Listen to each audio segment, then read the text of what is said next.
I think we're probably, there we go, we're live. Great, we're live on Facebook. Yay! And yay! So another day of Skills Not Pills. So excited to have you guys joining us. And I wanted to just take a moment and welcome Sharon McRill with us. Welcome, Sharon. Yay! And of course, I'm your host, Carrie Hummingbird of the Skills Not Pills movement. And we're doing things a little differently today because I am on a family trip visiting my family back east, and I made the choice to not bring my laptop because I'm on a family trip. So I have my iPad, but little did Carrie Hummingbird know that the software doesn't work on the iPad to go live. So we're live on Sharon's page. So we're gonna share it out on Skills Not Pills in just a second, but just to introduce you to who Sharon is, she is the owner and president of the Betty Brigade, a relocation management company based in Ann Arbor, Michigan, which provides moving, coordination, organizing, and event planning assistance, mostly catering to busy professionals. So you might wonder, well, what does this have to do with Skills Not Pills? What does that have to do with Skills Not Pills? That's exactly what we're going to talk about today.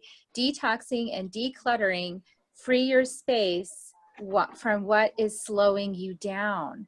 So it's so important. And so while I share this over from your page, Sharon, to Skills Not Pills, give us a little bit of information about your journey, because I know you've had a very interesting journey. Yeah, well, we've all had interesting journeys, but Hopefully. yes, and here's mine. So I started my company, Betty Brigade, 15 years ago because I got downsized from my corporate job. I was not expecting it. Me and 70 people got let go all at once. Yay, isn't that fun? And I didn't know what I was going to do with my life. So I was laying on the couch, feeling sorry for myself, watching Oprah. And she was doing one of those live your best life shows, right? And as Oprah is famous for. And it was a bunch of people, who had started their own businesses or started their own movement, and they were thriving. And I was like, well, I'm at least as smart as those people. And so I started writing up a list of, I made two lists actually. I made a list of what I was good at and what I liked to do, because sometimes those are different things, right? I like to garden, but I don't get paid for it. So there's that. So those are the kinds of things. And so the Betty Brigade was born, and it has gone through many iterations in 15 years. And where we're at right now is that we specialize in relocation and organizing. We relocate executives, professionals. We also do a lot of work with seniors, people who are downsizing, and helping them figure out what they're going to keep, what they're not going to keep, and how to manage all the stuff. Because if you can imagine, if you went through the Depression, you probably tend to hang on to stuff. And then my own personal journey through the business has also added some additional stressors. That 2 years ago this month, I was diagnosed with pulmonary embolisms in both of my lungs, and I almost died. And I had no idea. I had just turned 50, and I couldn't walk up a flight of stairs. I had to sit down after a flight of stairs. And so I went to the hospital.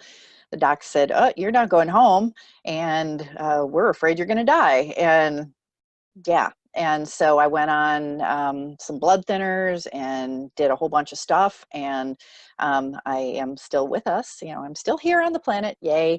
But what that caused for me was to really evaluate what I put in my body, what touches my skin, what touches my lips, what I am ingesting, and what I choose to do and what I choose not to do. Because there are toxins all around us. And I often am working in, me and my team, we're often working in environments that are very dusty, very dirty, and sometimes even toxic, mold toxic, or, those types of things. And so we need to really evaluate those projects. Yeah, so lots of good food for discussion right now. is talking about you know, all of these different influences, the toxins in our environment and how they affect our health, the effect of having a whole lot of toxins and clutter in our environment, just emotionally, mentally. Like there's a whole lot we could discuss right now about all this. So let's Actually, I just wrote a book on all this stuff. So yeah, it's coming out in yeah. September. So let's just dive into like what's the effect, the emotional effect and mental effect of a whole lot of clutter that you don't need in your primary living space or working space. I mean, what's the effect of that you've realized in doing the work that you're doing? Well, what we see mostly when we're working with clients that have a lot of stuff is that they get debilitated by the amount of decisions they have to make and by the stuff. So meaning, like if you're working with a hoarder, they are definitely debilitated by the stuff. And I have a piece of hair, probably cat hair, on my lips, so I'm just going to pick that off. So there's we are often working with people that are debilitated by decision making because they are putting so much emotional value on things, and we are kind of as a society, especially as an American society, we put a lot of value on expensive cars and where you live and your shoes and your purse and how you look and what you're wearing, and so people really put a lot of value on things, and really, what's most important to all of us, we're not going to say, wow, I'm really glad that I bought that expensive purse. You're going to say, wow, I'm really glad that I was with mom in her last 2 weeks. Those are the kinds of things that are really important. And I just got goosebumps. Yeah, so absolutely getting some downloads from above on, yep, that is exactly right. Yeah, that's really important to focus on um, those heart-centered connections and Hmm. because that's, you know, but I think we're a lot of us are in avoidance, you know, so this stuff is sort of like a layer keeping us from dealing with our feelings and keeping us from connecting with Hmm. one another. And you know, it might feel good to put distance or a barrier there. Like let's say we have difficult relationship with our family, and then so you know, we Many of us do. buy a lot of stuff, you know, so I'm up here with family this weekend. So, but I've done a lot of personal work. So like, it's a whole different space for me now. But yeah, like there could be really challenging things that come up with your family. Like your family can totally trigger you in an instant. Like they know exactly where to push to Yes, just piss you off or yes, they make you can. cry or make you feel bad about yourself or make you doubt yourself. Like your Hmm. family just knows you so well that they just know exactly where to do that. And it's not like they're intending. Most of the time, I don't think people are intending to do that, but it's just something that happens. And so how can you notice, I guess, that you're doing this clutter thing? Like, what are some signs that you're using clutter as a way to shield yourself against relationship issues? That's a really interesting question because it's where you're saying things like, um, I would rather um, I would rather keep that journal of my thoughts because I wrote it when I was in college.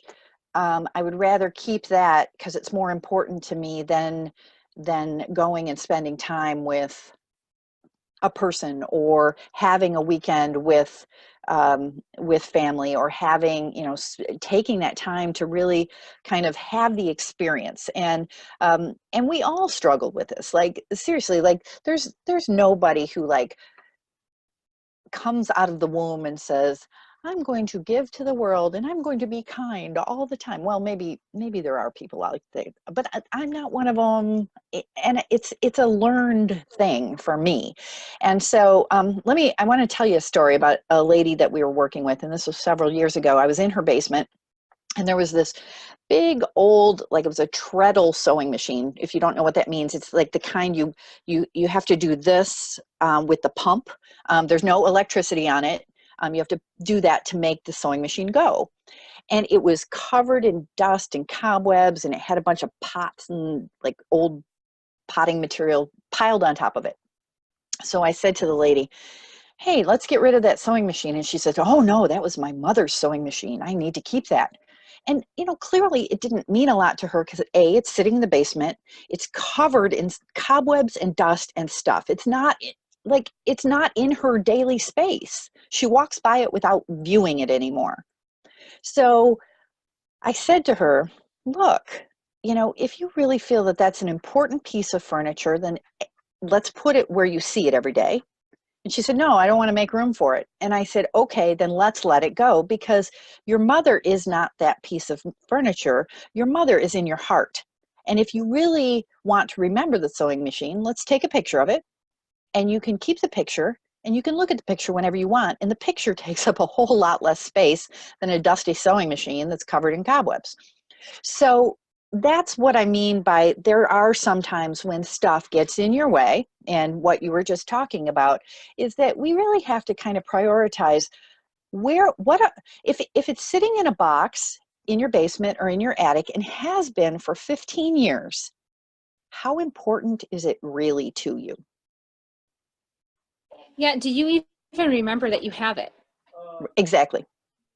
And here's the thing is like people, I think they aren't conscious of their environment. If you spend too much time in an environment, you get stuck, and the energy gets stuck in there. Like, I just know this from an energetic perspective. Like, even walking into this diner that I walked into recently because my uncle recommended it, and it's like one of those neighborhood diners that's been there forever. Oh, I saw your post about that density. Yeah, the density, and I was like, like, I can feel the density of old energy that hasn't gotten cleaned out in conversations and, like neighborhood chit chat and neighborhood stuff, because it's a small community, like that's not getting cleaned out of there, and there's no flow, and so the feeling in that kind of place is very dense and stuck to me. And I think it gets trapped by like the fabric and the carpet. And, I think it gets trapped by the fibers in the environment and the curtains and not getting cleaned out. And from a very literal perspective, dust mites. Like there's just a buttload of dust mites in those mattresses and in those old curtains and in the carpet, and they literally, so part of the reason, and this is actually a practical thing, mattresses get heavier because your skin sloughs off and goes into, so gross. It is gross, but I'm telling you this because so your skin sloughs off, and then dust mites come into your mattress, and this is why you need to change your mattress every 5 or 6 years, because yuck. So sometimes when we're coming across these mattresses that are 15, 20 years old, they're really, really heavy. And so as you get ready to change your mattress, try to open your perspective, I think, to getting one that's toxin free. I just got an avocado mattress. Oh my God. It's so expensive, people, but it is so good. I sleep so good on that bed. I miss that bed right now. I've been off of it for a couple days now. There's no off-gassing. And people don't know what that is. Maybe you know a little bit about it. Yes, we work with a lot of folks that are dealing with toxic households, and how do they change that? And you can also do some things. You can put covers over your mattresses that you can wash. It is important to use a mattress cover that is allergen free, and so the skin cells don't go down into your mattress when that happens. So folks, that's just a hygiene thing. It kind of, and you should also know that I'm a germaphobe. It's funny, I'm an organizer and a germaphobe, so those things don't always mesh. You're going into your zone of terror. Yes, but I'm not weird about dust, and I'm not weird about spiders or bugs or mice or anything like that. What I'm weird about is jam hands. Like little kids jam hands, like faces pushed up against the glass. That's what I'm weird about. Like I can't walk into a children's museum. Like that freaks me out. Even if they better clean the glass if they're going to have Sharon come. Kinda. So, so how can people become aware of this? Because I think that I know I'm energetically sensitive and I'm aware. But I don't know necessarily how to teach somebody how to get aware that they might be in a stuck environment. So how do you start working with people to get aware of that? Because awareness is the first step. Right. And some people never get unstuck. So be clear about that. Like if you have been living in the same house for 50, 60 years, the chances of you getting unstuck are unlikely unless you are willing to make that change, unless you are willing to move forward with your new environment. Like, wow, I'm getting a fresh start. And we actually approach our clients and say, wow, you get to start fresh. Isn't that fun? And some people are like, yeah, this is awesome. And other people are like, I am terrified. And they don't say the word I'm terrified. They say, I don't want to do this, They or like it the way it is. my family's making me do this. And it's not even that the family is making them do it. It's that the family is concerned that they have to take care of this large house and they're not doing it. And maybe they had a fall, maybe they have some illness, and they want that person to be in a safe environment. That is really what it's about. And so what we do is we coach our families to say, like, stop pushing your parent because they are an adult and they can make adult decisions. And as long as they are fully cognizant, they don't have dementia, they don't, they don't have early onset Alzheimer's or things, like those are real things that, yeah, you do have to step in and make those decisions. But if they are sharp, if they are making decisions, let them. If they want to stay in their home, let them. And say, and I need you to be safe. And we're going to put up grab bars. And we're going to have a home health care aide, because if you are going to stay here, you need some help. And in order for me to feel comfortable as your child, you need some help. Now, on the other side of that, we're saying to our older adults, hey, like, let them help you. Let them care for you because you cared for them for so long, and they really have your best interest at heart. And I saw a post yesterday from a friend of mine who said, oh yeah, a lot of people just get dumped in senior homes. And that is not honestly true. Some people do, that happens, but most people, most seniors are not put in senior communities to be dumped there. They are there because they can no longer honestly care for their homes. They can no longer honestly take care of themselves in a responsible way, or they'll hurt somebody. They'll hurt somebody driving down the road because they really shouldn't have a driver's license because their eyesight is failing. Those are the kinds of things. So we have to coach both sides of these letting go conversations and moving on to the next part. And sometimes we have to bring in a professional that can help with compulsive shopping or hoarding or things like that. And it's really, really hard when you're working with a client to walk in and say, you need professional help. Because that's not a conversation you normally have. That's an uncomfortable conversation. Yes. Because I think that especially if people are not, if you're not putting yourself in a new context frequently, then you're not, you can slide into this place of unawareness of your patterns and how they're affecting you. And if there's nobody sort of like interrupting that pattern, or if you're not experiencing a different kind of reality, then you can kind of stay in that mode of thinking and being until it gets extremely unhealthy. Mm-hmm. And, I think a lot of people hold on to those situations because that becomes their normal and that's like comfortable to them. Like, Mm-hmm.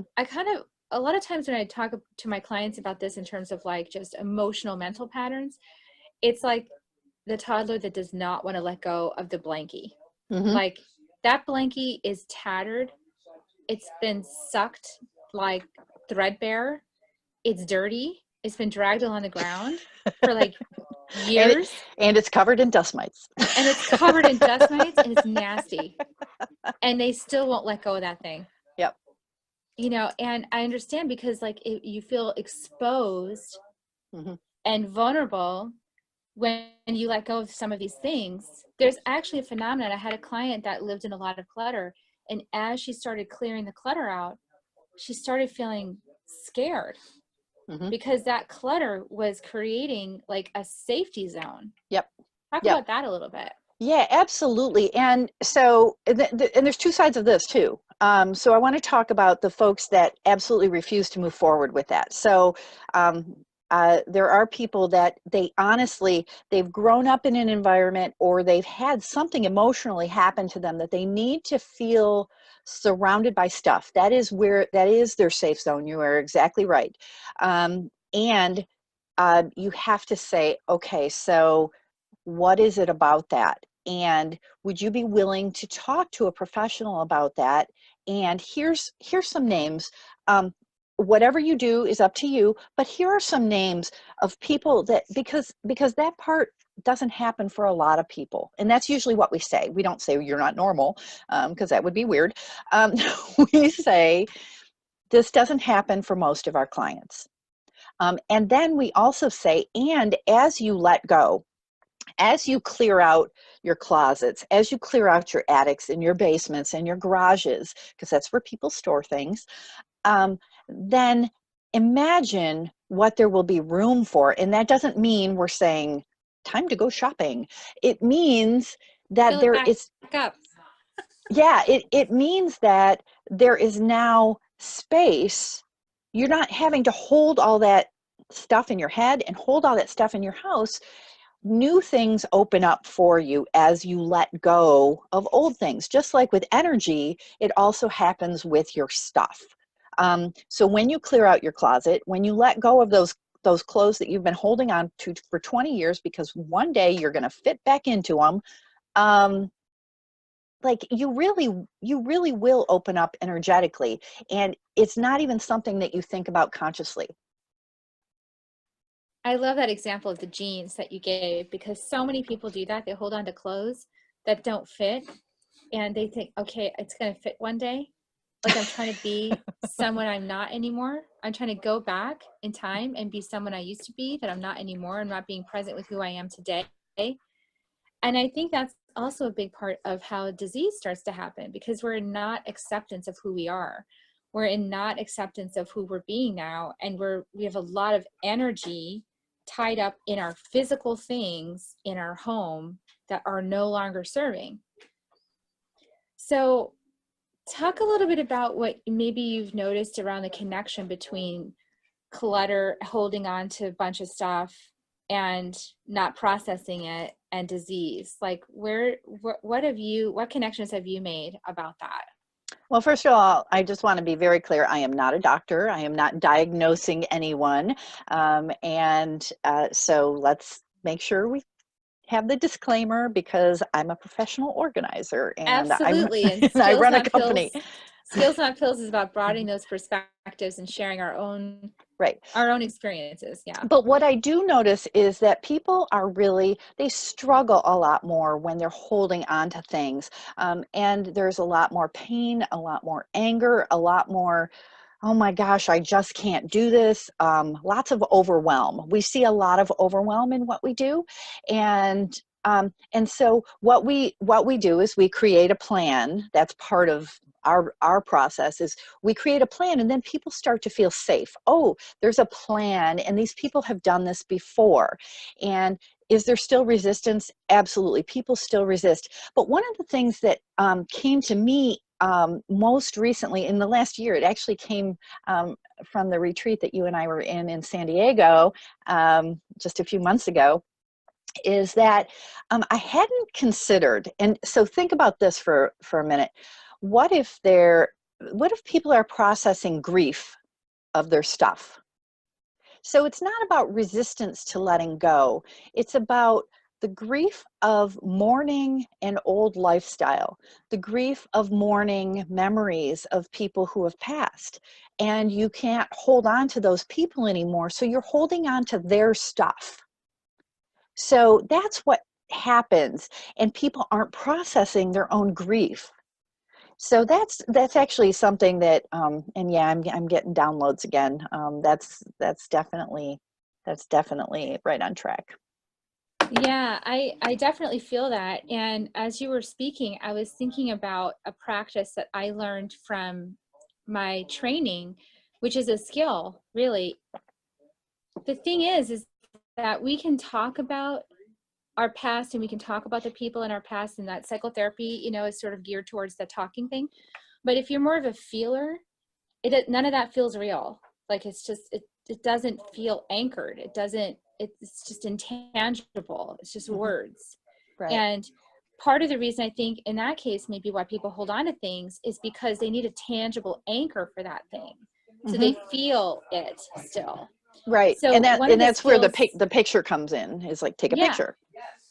So yeah, the picture. So one of the things that we learned in our school was to create like a little intention space to honor like your ancestors, for example, to honor people that have passed in your life that you love, that, you know, to give yourself a space to go and talk to them, you know, that they've got their picture there. Maybe there's a couple little items of theirs there, or pictures of items that they owned, or, Hmm. you know, you can kind of create that little intention space, put some flowers there, you know, and then you have a place to go be with them. Like Yeah. there's a spot, and it Hmm. doesn't have to take over your whole home or your whole garage or your No. whole attic. Like you can just have a little spot to remind yourself, yes, they existed. Yes, they're still here. They'll always be here. They didn't go anywhere. They're just not in the physical. And I don't have to have all that physical stuff to help me feel them. Like it can be right here on this little table, you know, like it can take up 2 by 2. So Hmm. yeah, I think that's a really key. That's a really good insight, Sharon, around how people are holding on to the past. They don't want to let go of the stuff. Yes, and stuff is, I mean, and it, you know, I mean, even looking behind me, you can see there's lots of stuff, Knickknacks and cute but little toys. but these are like very specifically, I'm holding on to these because I love them. And so what we really coach people on is hanging on to what is the stuff you love and what would you save in a fire? Like if you would save it in a fire, then it's really important to you. Okay, so think about it from that perspective. So pictures, absolutely, and not everybody saves pictures. Like, for example, like sometimes we come across people who have been saving greeting cards for years, and I mean, like boxes and boxes, old greeting cards, and all it says is "Love Mom" or "Love Aunt Sue," and you're like, really? That was created by Hallmark, and they're saving that? Because it's not special. It's not important. It's if somebody made you a card, if they they hand painted it, hand drew it, that's something different. So really kind of looking at what are you holding on to, what are you keeping, and what's really important. What would you save in a fire? I like that. What would you save in a fire? And the truth is that all of that stuff creates density, Hmm. and density creates disease. So, you know, if we want to be healthy, then we've got to have less density, you know, so less emotional density, less thought density. One of the things that I realized in my training is like when you clear, when I do space clearing, so like I'll go in and actually energetically clear a space of heavy energy Hmm. and then change the frequency of the energy in the space. And when you do that, you realize that there's thought forms are real. Thought forms is like it's like a fog, and it can actually hang in the air. Like if you've ever been at a family gathering where there was Which a you're at fight a at the family gathering. table, I am one. I'm at one right now, but I'm the first one here. But you know, let's say you left the room to go to the bathroom and you came back in and the air was thick as pea soup and you knew something just happened. You can feel it. There Hmm. was an argument or somebody said something and people are angry and simmering under the surface. It's in the air. That actually is palpably perceptive to people in the moment. But for energetically sensitive people, we can feel that weeks, years later in that space. Hmm. It's still there until it's consciously cleared. it's still there. Do you And just I walk? think people don't Do you walk? realize that. Do you walk around with sage in your pockets? I let me just say, I'm constantly clearing my energy because Yeah. like I went into that restaurant, I had to clear my energy after. Mm-hmm. I actually went for an 8-mile walk just to kind of like move it through Mm-hmm. because there was that much density. I needed to breathe and move and exercise to get that out of my being. So yeah, like the more energetically sensitive you get, the more aware you are, the more you start realizing how much stuck stuff there really is. And if we could clear the stuck stuff with intention, we can get it out of there.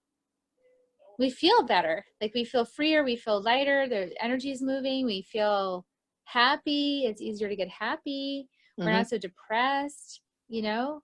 So I think for me, a clear sign is if you walk into some place and you start feeling heavy, or you start feeling closed in, or you start feeling depressed or kind of not so happy anymore as you used to feel before you went in there, that's a sign. Mm-hmm. And we actually call so in our work we call those stomach ache clients, because you immediately get a stomach ache. You realize that this is going to be a job that is harder than it needs to be, because that density is showing up right from the beginning.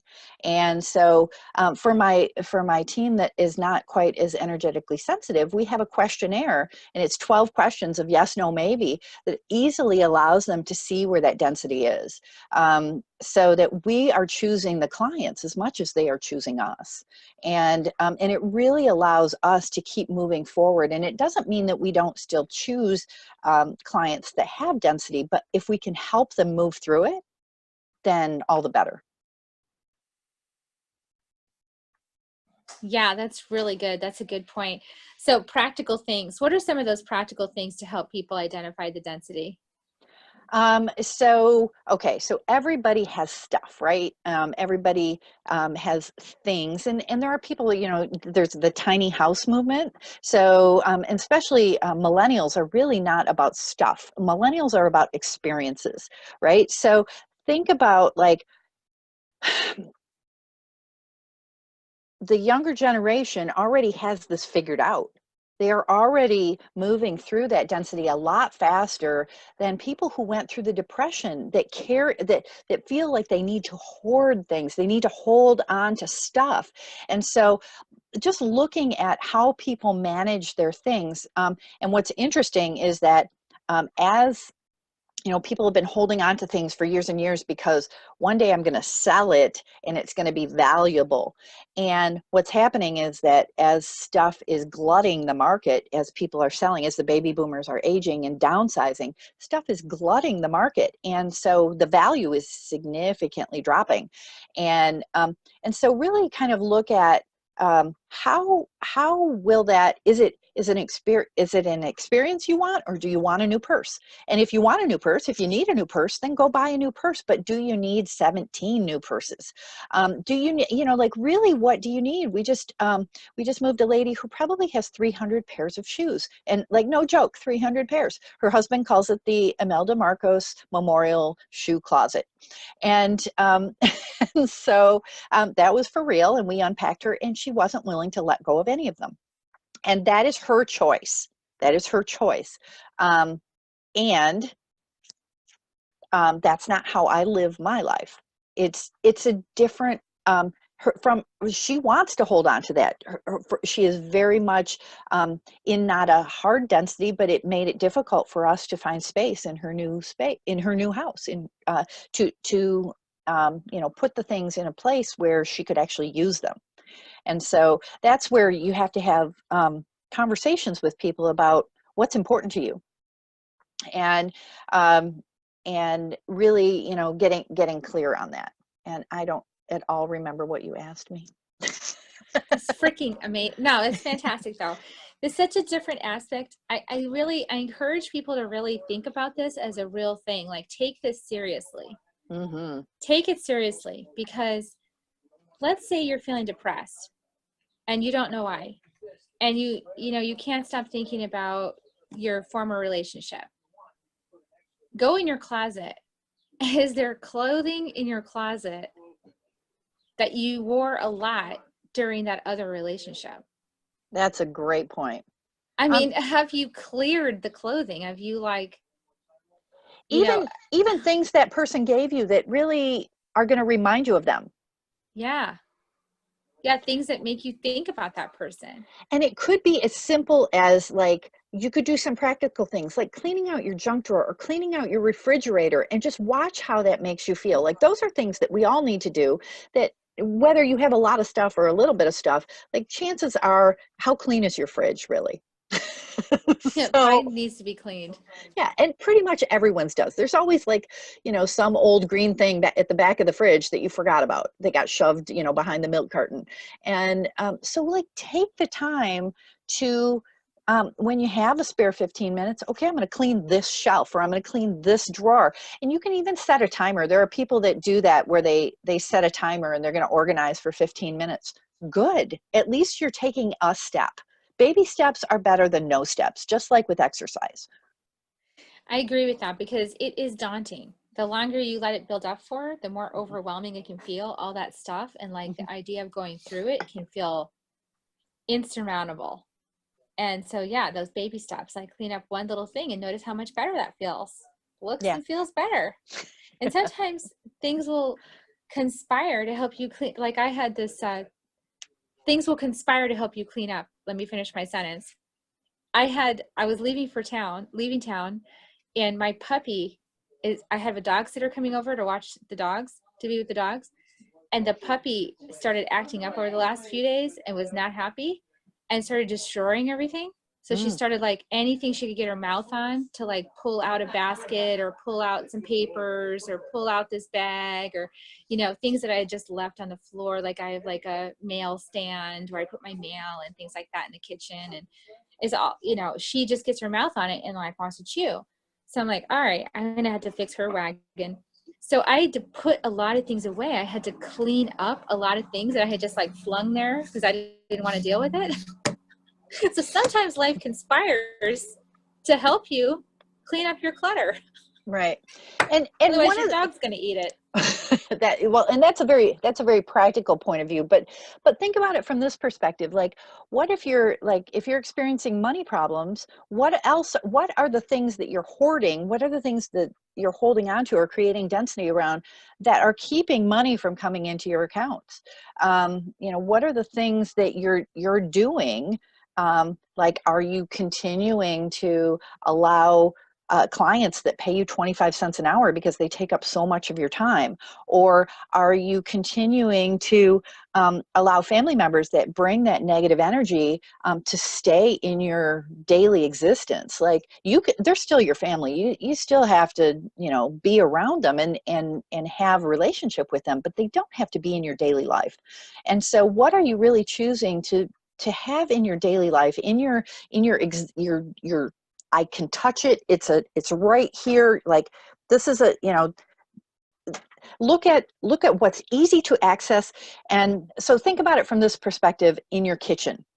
Like, in your kitchen, you put your dishes and your glasses where they're easy to reach because you touch them all the time. You put your silverware in the drawer that is easy to get to because you use it all the time. So you put the things that you rarely use, your bread maker, the Christmas cookie cutters, things that you rarely use, in low use areas. And sometimes people confuse that. They don't know how to prioritize their stuff, and they're keeping the low use items in the daily use space. So pull those low use items out of the way and watch what happens. Not only do you get more efficient, you can find what you need, but, like, you really kind of have everything you need. Things move faster, and you just have an ease of use in your kitchen, and then you start doing doing that same thing in other rooms. Like, why are you keeping something in your dresser that you wear once a year? Like, why? Really? I'm so inspired by this conversation. If I was home right now, I'd be going over to the Container Store and buying lots of little drawers to like label and put the things in because I can't stand anytime I need a pen or I need like a little flashlight. That's been the latest thing. Like I need a little flashlight for whatever reason, and I can't find that dang thing because I throw it in the junk drawer and I don't know where the heck it is. Why don't you get a little So flashlight that fits on your keys? yeah, then I'll know where it is because I'm not Mhm. gonna lose those keys. Yeah. Yeah, that's true. Well, great information today. And I know that you also work with essential oils and things Hmm. like that. So you're aware of like aromatherapy and how that also impacts the space. And so this is a fountain of information right here, Sharon McRill. Do you have you have a free offer for people? Do you have like this something to offer them to give them a little bit more information about you and all this information you've been sharing with us today? Well, we have free ebooks on our website. It's bettybrigade.com. So if you have a hoarder in your life, and this is what happens all the time, is like people come to us and say, I want to hire you for my aunt. And and Aunt Sue hasn't opted in. Aunt Sue is like, what the heck? Nobody's coming in my house. I'm not getting rid of anything. And so that's the point, is like, really, you have to have the hoarder say yes. You have to have the person who's holding on to the stuff say yes, or they have to die, which also happens in our line of work. And so we have ebooks on bettybrigade.com. Go check it out. And you go into the moving help, and there's like checklists and all kinds of stuff that you can download. We just ask that you give us your name and your email, and we do not spam you. That is not our style. We don't want you to have extra stuff in your inbox. We don't want to fill up your inbox because we're not about clutter. So that is how we work. And you can also go like our Facebook page. It's positive something with Betty Brigade. Positive life lessons with Betty Brigade. You'd think I'd know my own website. And we have Instagram and Twitter and LinkedIn and all that other stuff. So I didn't get it. Awesome. Great. I've been putting it on mute and because there's a lot of noise here. So great. Awesome. So, well, this has been really enlightening, and I hope you guys reach out to Sharon and go to her website and pull down all those good resources. I know that we are very excited. The Skills Not Pills movement is moving forward. The experts are working on our membership plan right now, and it should be coming out really soon. So hopefully launching in August with our membership program. So really excited about that. So glad you guys could tune in with us today. Thanks, Sharon, for taking command controls of this webinar for me so that we could actually go live today with my iPad. I'm happy to help. Awesome. Well, see you guys later. And Sharon, whenever you're ready, you can click stop live. I will do that right now. Okay, bye everybody. Bye,